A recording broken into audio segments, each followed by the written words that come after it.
What's going on, everybody? Welcome back to the Humble Hustle Project. I'm your host, Jay Kailahi. As always, I'm joined with my brothers, Devin Jackson, Brett Pollock. How we doing today, boys? Hanging in there, bro. Doing well. How are you doing? Good. I know, our man Devin over here. He's doing well health wise, but is testing that COVID came back for him again. So we're doing is making sure and hoping that he's doing well and quarantine, being safe as always. So, how you feeling, Dev? I'm chilling, bro. I'm chilling. Very grateful. Yeah, just I feel a swell of gratitude to be honest with you, but yeah, I just miss my family. COVID has made me realize how important health is and how it can stop you from seeing the people you love. So Yes, I'm good. sir. So Yes, sir. Man, let's do a check in. Some big stuff been going on this last week. Um, I think Brett, me and him are in our we're doing the work we're supposed to be doing at our jobs, but we're also looking for career moves and changes and upward mobility in various different spaces. And so how is that going for you, Brett? How are you feeling about that? Like last time we talked was like about like 5 days ago. I was feeling good. I was feeling like on top of the world. Honestly, I got a little cocky. On Thursday, I had an interview where I didn't really prepare like I should have. Um, just kind of was like, oh, I got this. It's the worst interview I've ever had. Like, kind of came crashing back down to earth. Yeah. And I kind of noticed that I guess like the mental wear that it was taking on me, and I wasn't really addressing that. I wasn't really realizing that. Like I was staying up late, waking up early, like just studying, working, like just really just full fledged, like head down. Mm-hmm. And then that happened, and it kind of brought me back, and it kind of grounded me again. Kind of relit the fire, if you will. Because, like I said, I got a little cocky. Like I was feeling good. I was getting good feedback. Like I was just killing it. But yeah, that kind of brought me back down, and since then I kind of chilled out a little bit, took some time, and ready to get back after it. So even if you do feel like you get up there, like you need to check on yourself, and that's one thing that I learned. Even like it was the day after we talked, right? It was the day after we filmed, and just wasn't checking on myself. So just trying to recenter, just trying to reposition myself, but we're moving forward. Hey man, you get a little taste of humility, recenter, reground, and go hustle again, right? You know? Absolutely, bro. Let's do it, man. So this week, fellas, we had a kind of some readings that we shared, and we honestly this was I love storytelling, and that's kind of why I wanted to read this book with the group and the fellas and kind of share this one out there. It's called Tuesdays with Morrie, and so this one's going to kind of foreground our conversation today and really help us dive into some of what they discuss in the book about kind of life's biggest questions. And so to kind of do a quick summary of what the book was about was, there is a professor, his name is Morrie, there is a student, and basically their interactions are that,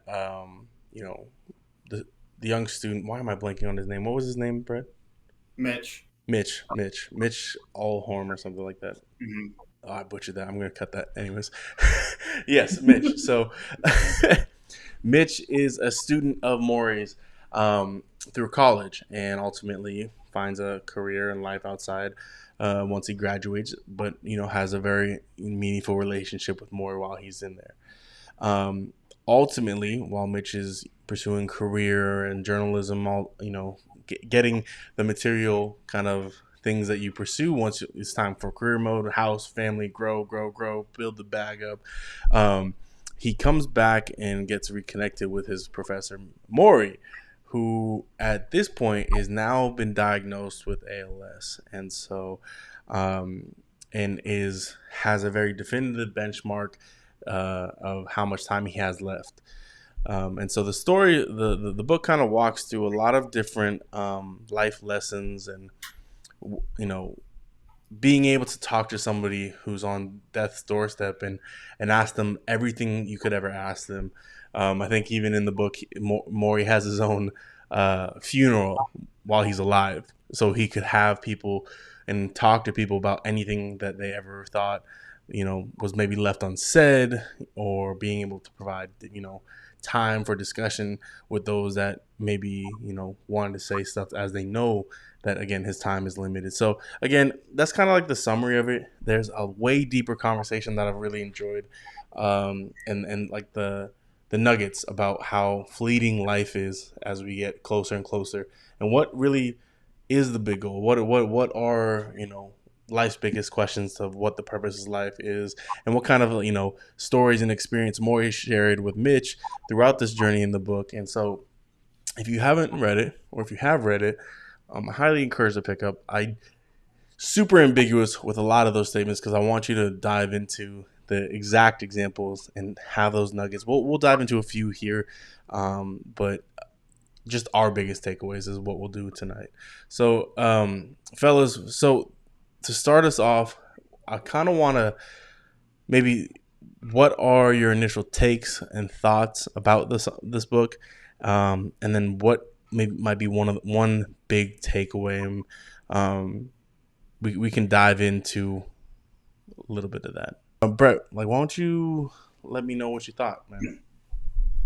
Yeah, man. I mean, it was a really good book. Like I mean, I listened to it. I think it's like a 2.5, 3 hour audiobook. I didn't stop. I thought there were a lot of good lessons. Because it's about a guy who's dying, right? And he was this guy that led this really good life. Always was a friend to people. Always had people coming to want to talk to him.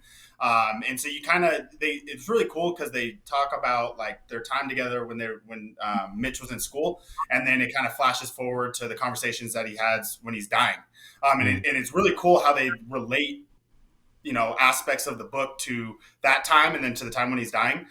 Some of the biggest takeaways I got from it were just his perspective. Once he found out that he was going to die, his whole perspective on life changes, and on how you should live your life and what should be important to you. And he always says that, like, I'm dying, like this is what is important to me, but it shouldn't just be important to me; it should be important to you as well. So just those kind of lessons are what really stood out most to me, because you got the perspective of somebody who, doesn't have much time left, and obviously led this great life. And they really relate that back to each other in a really good way. So that's those we can dive into some of those things that they talk about. But that's really just the whole perspective of it was really powerful. Man, one of the first perspective that popped out to me, and Dev, I want to ask you kind of your thoughts on this take, is that he basically makes this position and says, embrace detachment. And at first you're kind of like, what are you talking about here? Like, I thought you're supposed to get a little bit of, more sentimental as we get older, or more like wisdom, sage on the stage, kind of like, let me impart my wisdom onto you. But I love this take, and I want to see what y'all thoughts on it. He says embrace attachment, and he basically prefaces it that like that's contingent on experiencing the fullness of everything and or feelings. So he says you can't he says embrace attachment so that you can feel everything that has to do with failure, but know that like it's temporary. He references like similar to a Buddha quote where life, I think everything in life is temporary. I butchered the quote here, but he references Buddha in the sentiment that like nothing here has permanence. And so that if we are feeling these certain types of ways, if we are feeling good, bad, sad, embrace the fullness of that sensation and that feeling, and then being able to embrace the detachment to know that like, okay, I feel sad right now, let me process this, but now I know I'm not going to be sad anymore, or like I'm going to take this sadness and apply myself other ways so I feel something else. So I really like that take, and maybe I didn't summarize it well enough, but what were your guys' thoughts on when he says embrace detachment like that? Because I know initially I'm like, that's really, I think he's challenging us to think more, actually engaging with our feelings more than he actually is, saying remove yourself and be kind of stone cold, which was my initial thoughts. I think, at least from my perspective, how I feel when I hear that is, it speaks to a lot of maturity. Like it's taken me a while to get to a place where I can understand that in a sense that, like, when I was younger, I used to really, really want to connect with people so that I didn't feel so alone. As I got older, and because like a consequence of our family moving around every 3 to 4 years was that I never had a consistent friend. I didn't have consistent friends except for my sisters. They were constants in my life, but we all like were our own people. You know what I mean?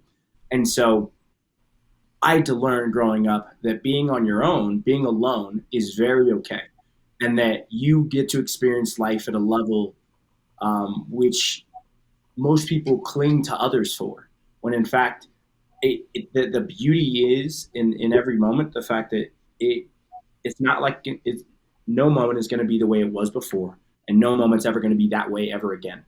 Like everyone is like seeing a TV show, and there's a specific season where everything seems perfect, even in a relationship where everything seems perfect, and those are just moments in time. And to be able to detach, to be able to kind of separate yourself from what could be and what was, is it really allows you to be very present and to be mindful and grateful, and have that swell of gratitude we should all have. But also, even throughout our experiences, it, it it lessens the pain when it's easy to go to somebody and talk to, or when it's easy to go to someone, or even put blame on someone else, or in any situation. You know what I mean? Like feeling all those emotions on your own, it takes a lot, but it also builds you up in a really, really strong way. Do you remember, like, on our last episode? I think it was the last episode we spoke about it. Like, weak times or weak men make hard times make strong men make good times make weak men.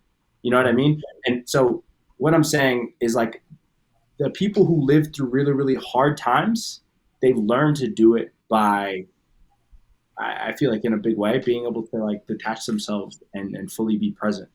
I don't know. That's a stretch, actually, now that I think about it. But I'm thinking about specific because we can cut that out. But you know what I mean. No, I hear some good takeaways out of that one. I think we might be stretching that quote to 3 episodes. Yeah. I mean, it's a good quote. You know what I mean? but it's a good one. It's a good one. So we gonna run it back. You're gonna hear it again. We're gonna keep it moving, yo. So, hey. So let me ask Brett then. You know what, when it comes to you know, some of the takeaways here in this idea of detachment. I don't know why I keep wanting to driving this home, because I'm just like, the it's like a call to action of, like, self-awareness. It's a call to action to be getting really in touch with who you are and being comfortable with every aspect, no matter how uncomfortable. So a little bit of an oxymoron there, or, you know, paradox, but it's like comfortably uncomfortable. Okay, and it's this level of self awareness. I feel like he's calling upon us to take ownership over, that I really like. So I wanted to see what your thoughts were on that, Brett. Yeah, I mean, I think that a lot of times, like your ego can get in the way, or you can be holding on to something, or you feel a certain type of way about something, and that can hold you back. And I think that's what he's talking about, is like Yeah. detaching yourself from any negative energy, Mm. right? Being totally mindful of what's around you, who's around you, how you feel, how they feel, and just being totally aware of that.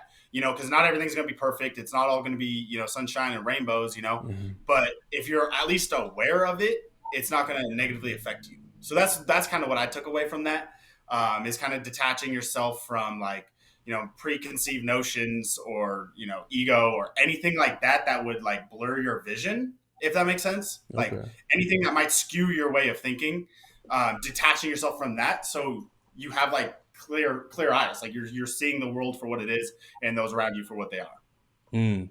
So he even, like, attacks that additionally, where he says, like, something along the lines of, like, one of the biggest issues with some of the ways humans live their lives, he kind of argues, is that we place value on the wrong things that ultimately lead us to lead disillusioned lives. That we create these false narratives, we create these abstract, these picture perfect views of the world that maybe don't exist, or these very singular or narrow views of the world that don't exist. And so, that being said, I one of the things that came to call as an action to me, it was like similar to our values episode. I was like, man, what is it? Like, what is it that we constantly put our attention to? What is it that we're leaning into? What is it that we're leaning into that he's saying that is making us lead these disillusioned lives of what maybe reality is or what may be important. So maybe it's not reality. Maybe it's like more of like what's really important in this life. As somebody who is literally on their deathbed, that there's a timestamp. Hey, you're out of here on this day, and he's saying we're leading disillusioned lives because we're placing value on the wrong things. And so I based on the book, I kind of can get a sense of what he's telling us to place value on. But what is it that we're like? No, not that, that, and that. That's what I wanted to know. I felt like I didn't really get that from the book. Um, and yeah, I just want to see if you guys had any like takes on like, no, he's saying like we shouldn't pay attention to this, we shouldn't pay attention to that. But really, he's kind of more of telling us what we should, not what we should. Yeah, like Jake, I think that it was kind of in the book is when Mitch, the guy was talking about how, by, his age, he had all these accolades, he had this Ooh, money, he had these cars, yeah. he had a wife and stuff. And then as he moved on and started talking to Morrie, he looked back and he said, like, I promised my wife kids and we don't have kids. Like, all I do is work. Like, I don't hang around people. I don't have, because he was seeing all these people coming to see Morrie. He's like, I don't even talk to people I went to college with, Mm, let alone these like students from like 3 decades ago who are still calling up Morrie and haven't talked to him in 3 decades. Like, yeah. he's like, I had put so much time and energy into my profession that, like, I don't know, like, what do I have to show for it? Yeah, I have these accolades, but am I happy? No. Like, he's like, Mm. now I'm at this point where I'm like attached to this guy because he's teaching me so much and all these valuable lessons. Like, why didn't I know this before? Like, why didn't I understand these things before? And why was I, Even pursuing when after he had access to him as a student. right, exactly. Like, Yeah. and he even promised more. He's like, "Yeah, I'll keep in contact with you," and then he didn't. It wasn't until he saw him on the television set dying, because he was on the news. And so, it just goes back to like he had nothing to show for his work. He's like, yeah, I have these accolades and stuff, but what does that mean? Like, that doesn't. I don't have any substance, I think is the word I'm looking for. Like, Mm, those relationships with people or those talks that he would have. And he said it like the way he was, it impacted him negatively. Like, he was, like I said, making empty promises, and he just wasn't happy. Like, he was able to walk away from journalism and it was like, whatever, like, it's cool. yeah. Like, I want to go hang out with this guy. Mm, Yeah, that was the main takeaway that I saw. Jake, what you asked was like, you didn't see what it was they were striving for. That that was the disillusion. I saw it in Mitch. Like, yeah. I saw it in Mitch. And so those kind of takeaways. Dev, I don't know if you want to hop in on that or talk about striving for stuff that isn't that important. But what do you think?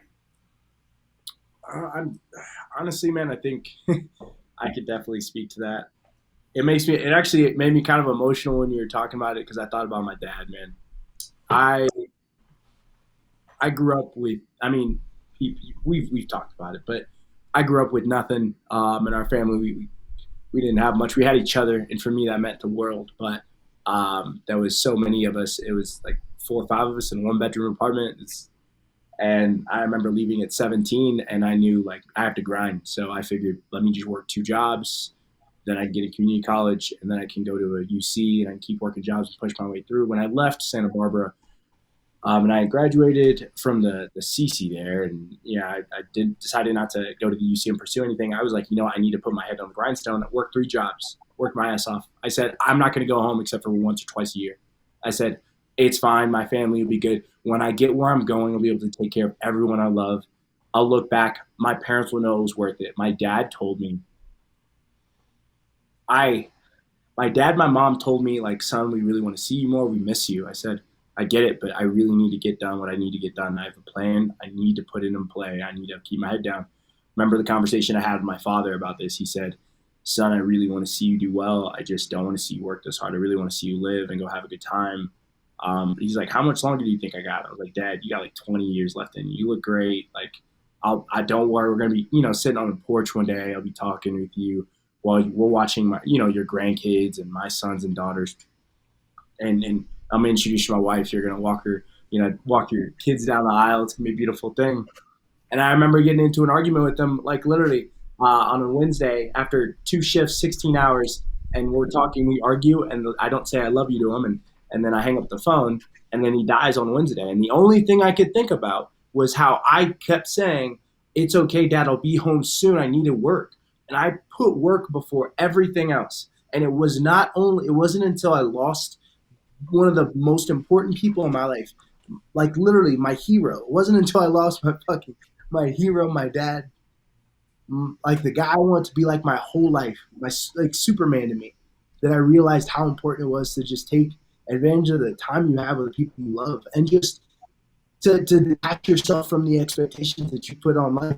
You know what I mean? So that like I can't tell you that lesson I learned, which is why at every trip we go to now, you see it, Jake. I mean, I'm just super sentimental because I can't get over the moments we have. Right? You've seen it. Like we'll sit down and have these dope, deep conversations when we go out, and we'll just like talk about like life.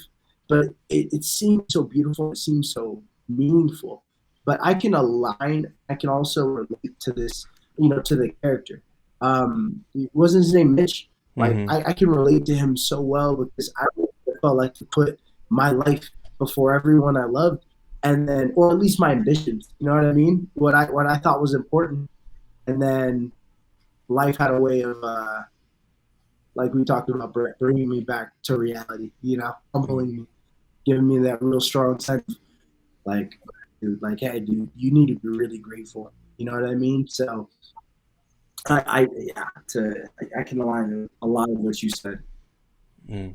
I mean, Dev, I appreciate you for sharing that because it seems like as of late there's been like a lot. I mean, not only to your story, but just a lot of death, man. A lot of people passing, a lot of people wishing that they had more time with others. It emotionally, it seems like a very tumultuous time. Especially, I mean, I know, we have people we know, Dev, that just passed away, as well as, you know, I consistently think about my parents or my mom that's still alive or who's still here, and then, making sure, because I think similar to your sentiment, Devin, what you talk about, like after reading this book, even listen to your own story, I'm like, man, this next week I'm gonna go work remote and just be with at my mom's crib and just like, you know do what I need to do just to give her time. And Give so me some love. yeah, so I like that, man, because I appreciate it.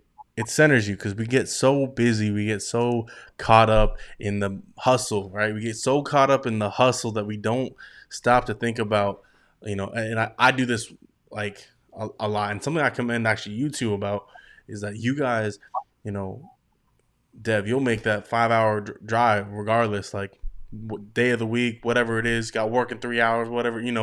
You'll make that drive down to out here to LA to visit family or wherever. Brett, bro, I know you go back home all the time to go, or that your family's even coming up. So something I'm trying to practice, try to be a little bit more conscientious of, is like making sure I give the ones I love the most. Like we talked about, that I only say love to 3 people, making sure I give them the most time as possible. And so, this, not only this book, but both of y'all stories center that for me, and it's just something that we can't lose sight of, y'all. We really can't, and it, yeah, it's something I need to make sure I work on, because again, I'm very comfortable at getting down and dirty to work. Something I'm not is providing time where really it's more personal and where it should be placed. So. You know what's crazy, bro? I heard this artist quote this. He said, "Love is spelled Time." And the more time and energy you give to something, the more you can tell you love it. You know what I mean? The more energy, it's just like the more love you're pouring into it.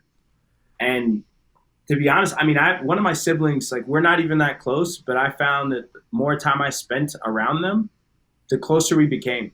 And Mm. it wasn't because we had these crazy heartfelt conversations or that we just started like crying to each other. It was just more about being there and being there so often that it opened up the door for something to actually happen, for us to get closer, for us to connect more, for us to say like, hey, listen, do you need anything? How's it going? What's up with this? Just to have those conversations.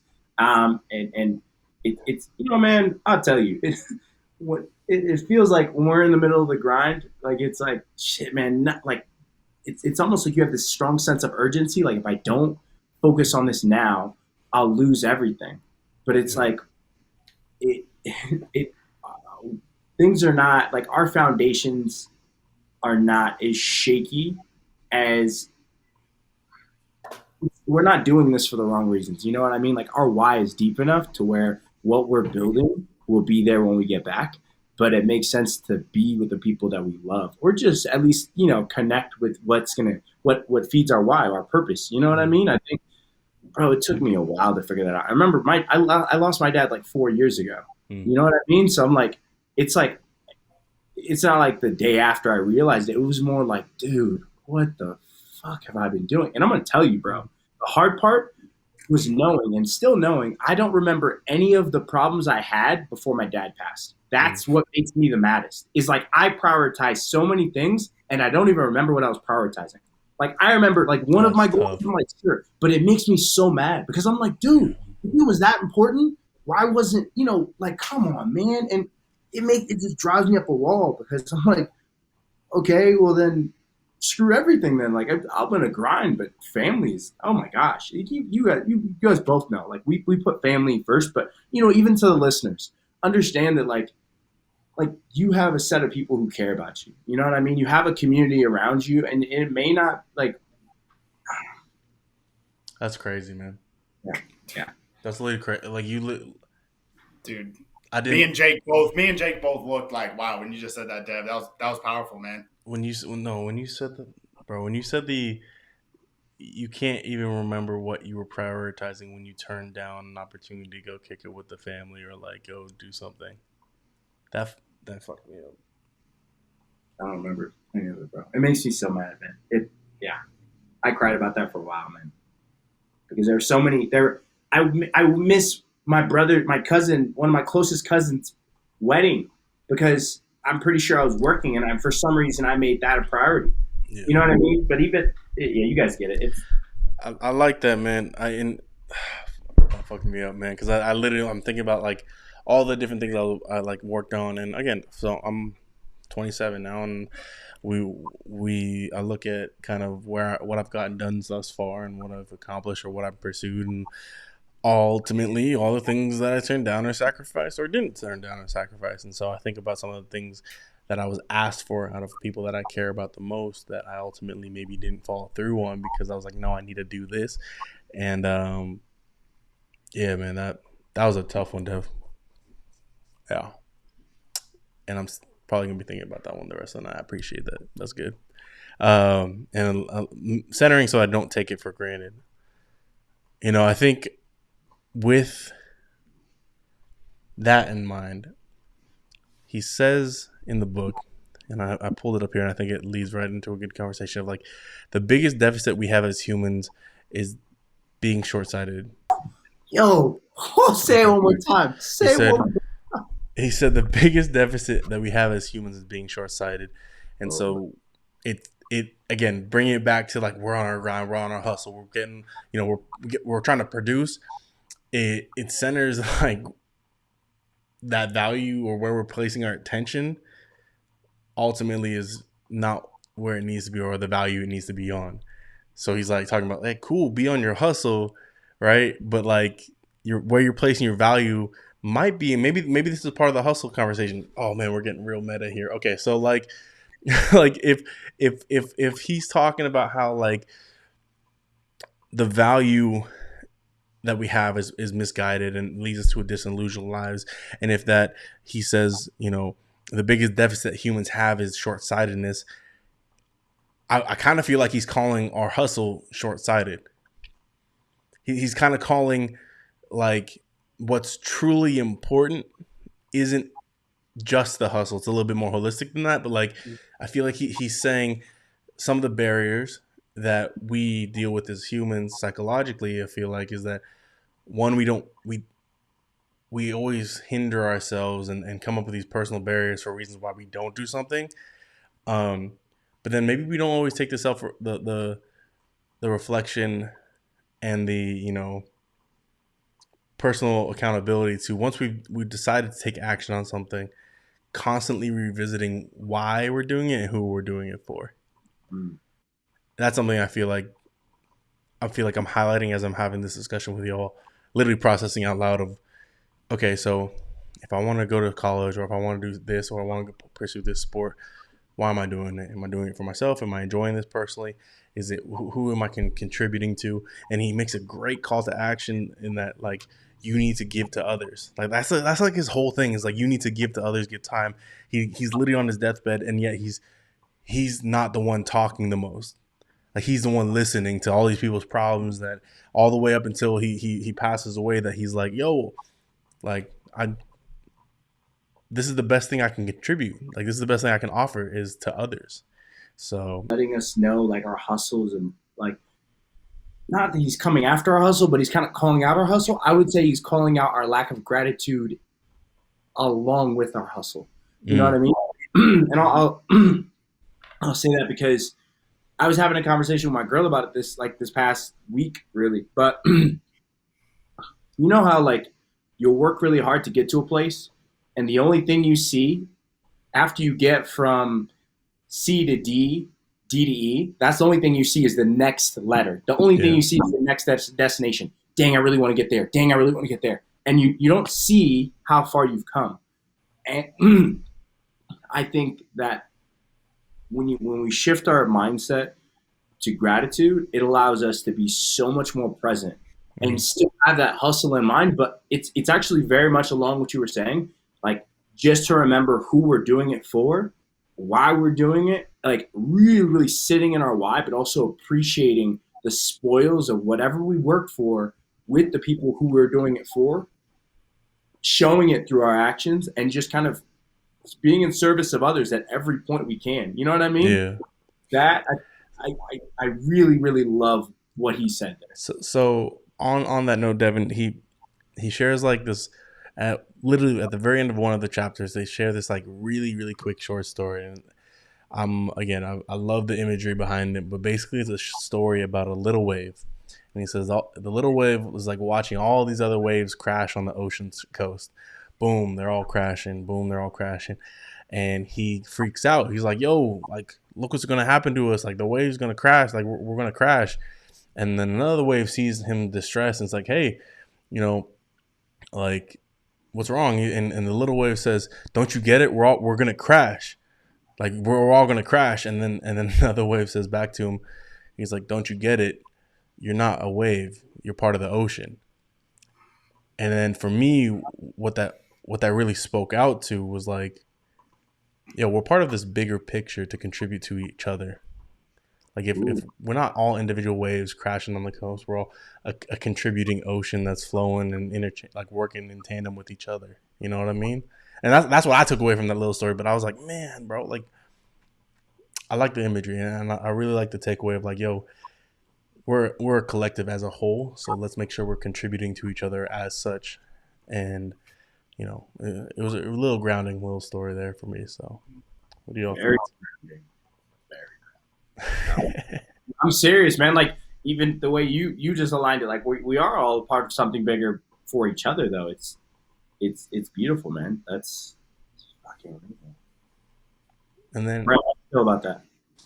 Yeah, man. I mean, I love that analogy, but I was just thinking about what Devin was talking about, along with what Jake was saying. Like, Devin, like you just spoke to me, bro. Like how like I shared at the beginning of this, like I was just going, like just head down, like I wasn't enjoying the journey, right? Like I was going from D to E, like and just going and didn't like realize really what was happening. I was just looking at, okay, I got this next interview, I got this next thing I got to do, like just totally out of my mind. Like I just wasn't even like cognizant of like really where I was. But then to what Jake just said about the I love that wave analogy. That was one of my yeah, favorite parts of the book. But even like you can look at it like that, but you can also look at it like your journey, like whatever journey you're on, like they're just waves. Like one wave, it could be a small wave or whatever. Like that's not going to change the journey, right? It's just one little blip. It's just one little blip, and that's kind of what I went through with that one interview that went bad. It was just one little blip, but I'm still going.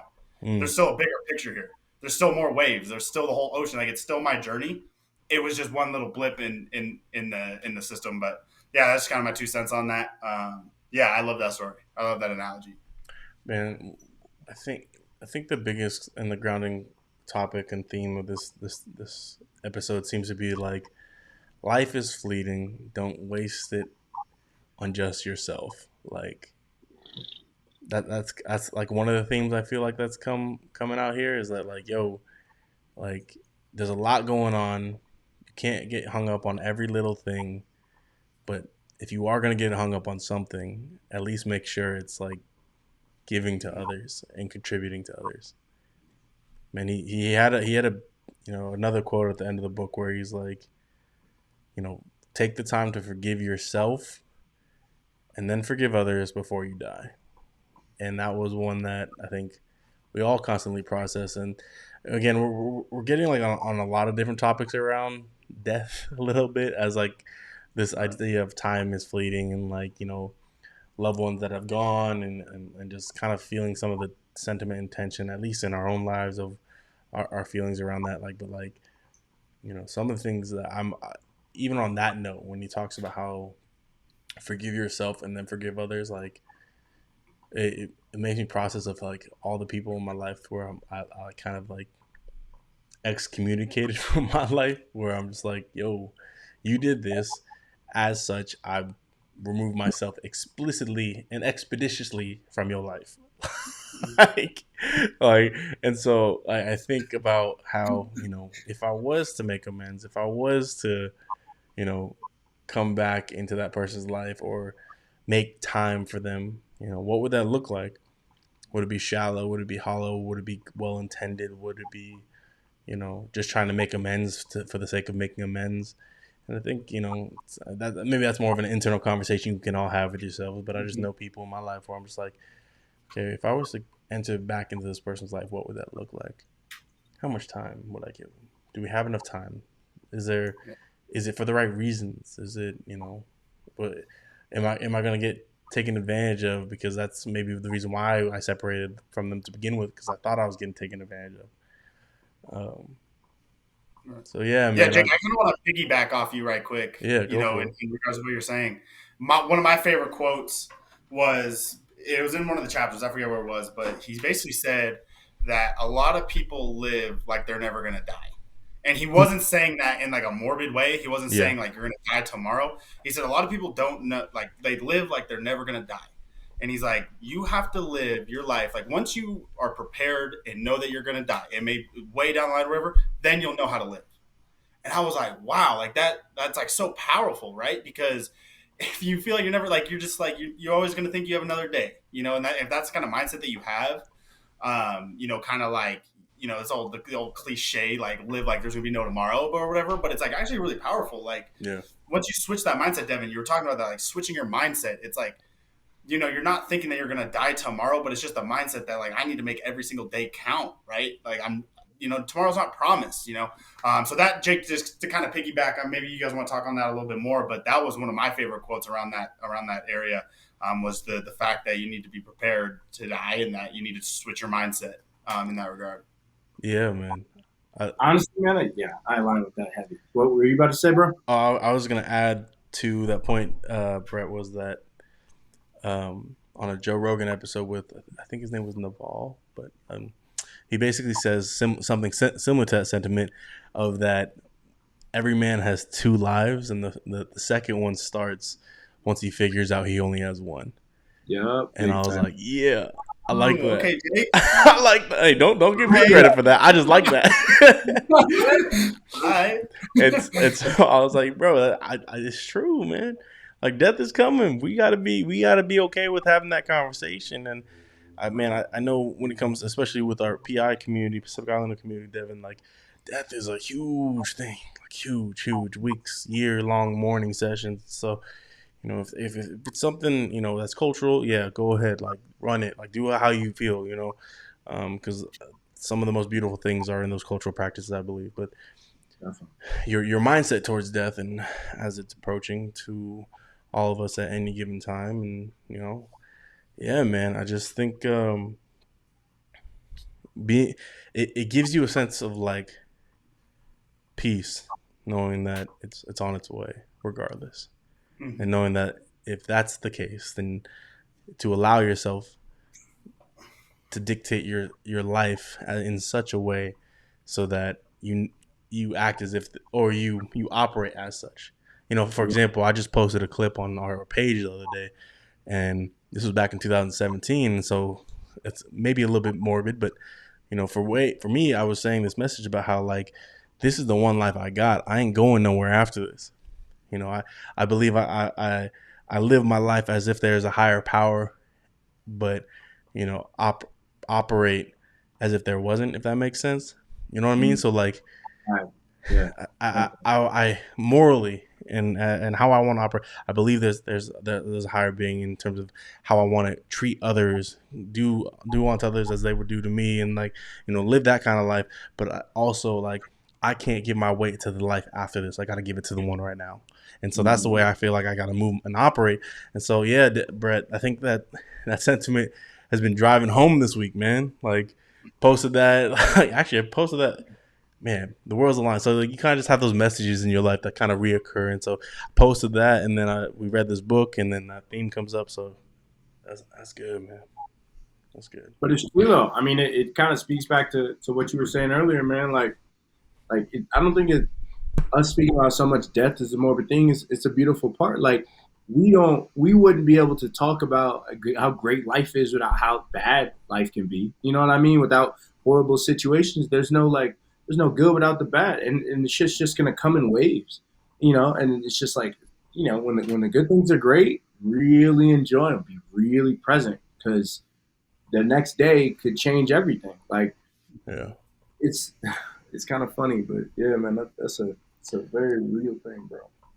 Fellas, with this episode and some of the big takeaways, and maybe as we look to future moves and how where we currently are and how we're operating, and based off of some of the discussions we are having tonight, is there any ways that we want to like personally hold ourselves to the flame, hold ourselves accountable, or operate maybe differently than we're currently operating, that we'd be willing to share based off of like these takeaways? Because like sometimes people read stuff like this and it feels good. It's something that we can look to as a sense of motivation, but where's the application? And so I think about, for myself, the biggest thing that I took away is like, you know, love is spelled time, Devin, like you said. And so for me, man, after I read this book, I bought myself a plane ticket home, and I literally am gonna spend a week at home working remote, but like just literally making sure I'm available and spending time with my mom. And so, if you guys have anything that you'd be willing to share, or something that a topic you want to dive into more based off of this, what do you want to, what do you know? What do you think? But you want to go? You want me to go, or you want to go? Jay, was that a question? Oh Yeah, shit! Did I not ask a question? Like yeah. I was kind of like, was he like? I didn't really know what he was asking. Fuck! Did I not ask a question? No. If you're asking if I asked a question, then I need to make sure You were like, is there sounds like another a. topic you want to dive into, or are you asking for? Because you started off like you were No, asking like he's like, what's a piece of advice what we learned, but then you said you like bring up a new topic. I was Fuck. Like, No, God damn it! that's where I got kind of confused. I kind of panicked, bro. Wait, did I miss something here? Like, So, allow me to clarify, because I just ran on a tangent real quick. But essentially, we read a book on learning, being able to take the gems and nuggets of wisdom from somebody who's just around death's corner. And so, based on some of the conversations we're having today, what is something that you're going to look to apply in your own life, as a result of not only our discussion but also the reading? And for me, it was booking that flight home and making sure that I go get my mom and spend time with her in a way that is giving her time. Like, love equals time, in terms of what Devin was talking about too. So, what is something that you all, based off of that, might be applying to your own? you have to be mindful of all aspects, like not just your goals, but everything else. Whether that's the people that you talk to, whether it's the relationships, anything like that is. And for me specifically, it's been like I guess like my mental health. Like I kind of talked about it earlier, is I was just grinding so hard that I didn't see how it was affecting me. So just being cognizant of all of that, right? Mm. Is everyone around you, but also yourself, right? And checking in on yourself is something that I don't do enough, because I feel like I'm always running around, doing everything for everyone, putting my head down, working as hard as I can work, and I don't flip the mirror around and be like, "Hey, you good, bro?" Like, like is it, like, are you working yourself to the point where like you're just like mentally exhausted? Like, I think that's the biggest thing I have to do Mm. is really find that balance, and checking in on myself. I love that, man.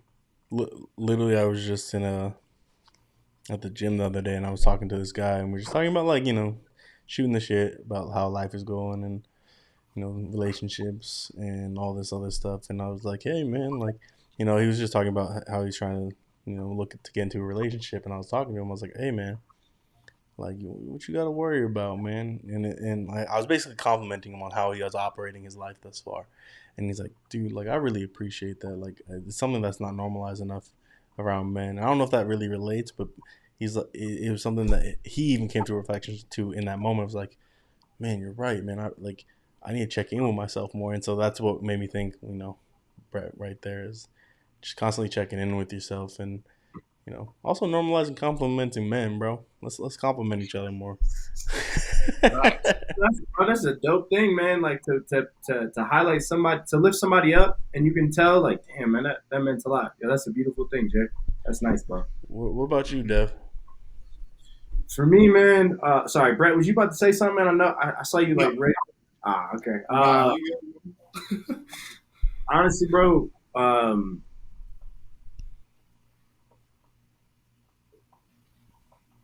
I think one thing I've learned from and just like I have a takeaway in general from the topic, the discussion, and even just like the message of the book would just not only to be present, but um, and I know the listeners are really like clicking in on this, like on everything we've said so far, but to make sure that you're doing everything that makes you happy and that fulfills you.